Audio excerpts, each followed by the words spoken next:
Tips to overcome the 4-month sleep regression. 4-month sleep regression.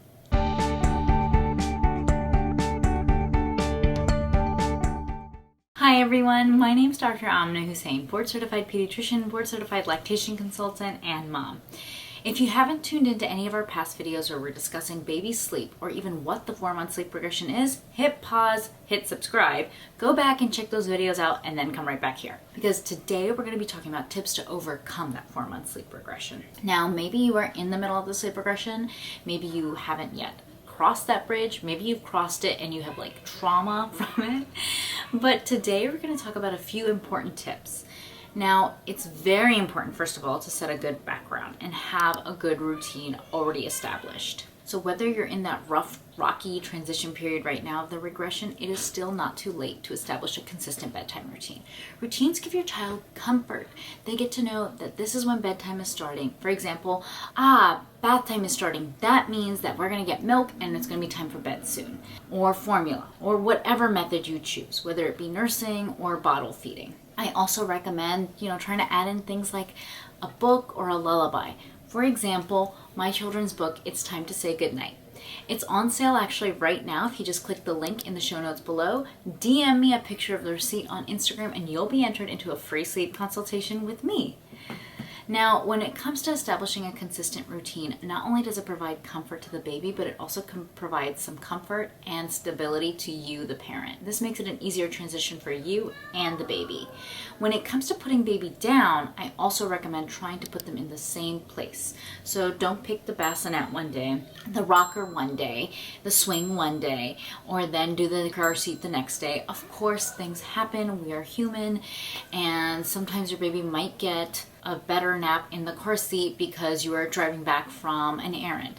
That's okay. Just try to, as much as you can, put them down in the same place. So whether that be the bassinet or the crib at this point, if you're discussing the 4-month sleep regression and your baby's outgrown the bassinet. Your goal is going to be to try to have baby spend the most amount of time in that crib or in that bassinet and not necessarily in your arms, because you want them to try to work through this transitional period in this regression and maturation of their sleep on their own with some of your support. So what does that look like? Well, that gets to my next tip. You have to allow your baby to try to self-settle and self-soothe.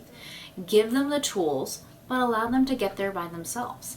So that could be something like rocking to sleep, patting to sleep, swaying to sleep, and then putting them down either when they're asleep, and every day maybe you do a little less of the rocking or the patting or the swaying so that your baby's a little bit more drowsy but still awake when you put them down to sleep. Let them know that they can get to that last step by themselves, but they have, again, that familiar, consistent routine. Now, at this point with the 4-month sleep regression, perhaps your baby was sleeping through the night. Many babies begin sleeping through the night between weeks 9 to 12.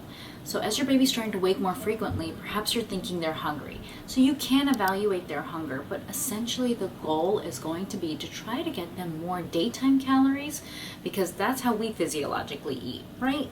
We are eating more during the day. We don't wake up at night to snack. Eventually, you want to move your baby onto that schedule as well. Perhaps that means something like longer feeds during the day. If you're nursing, maybe add 5 to 10 minutes more on per nursing session.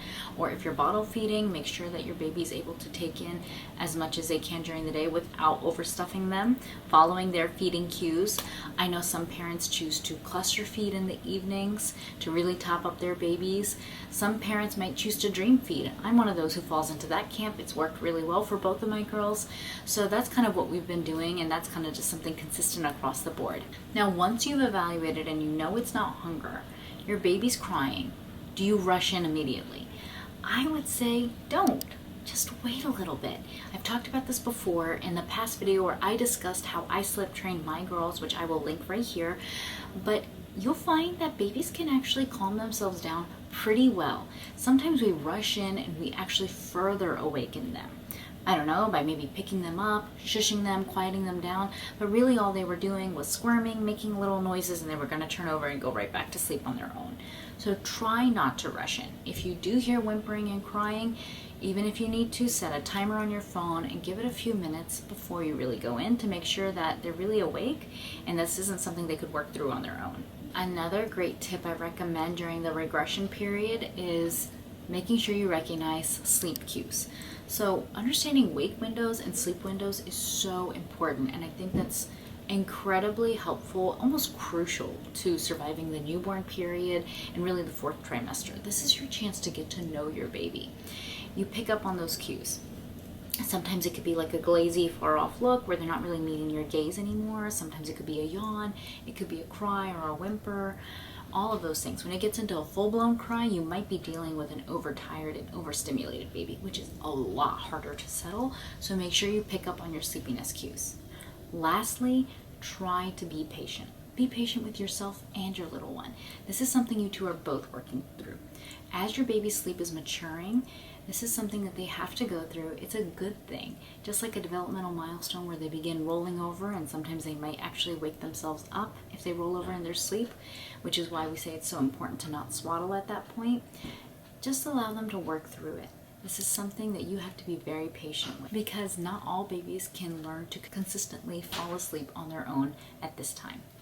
So if you have any questions on the 4-month sleep regression below, make sure that you subscribe, because we've actually done a few videos on this, and I'll make sure to make a few more in the future. Drop your questions, and I'll see you next week. Bye.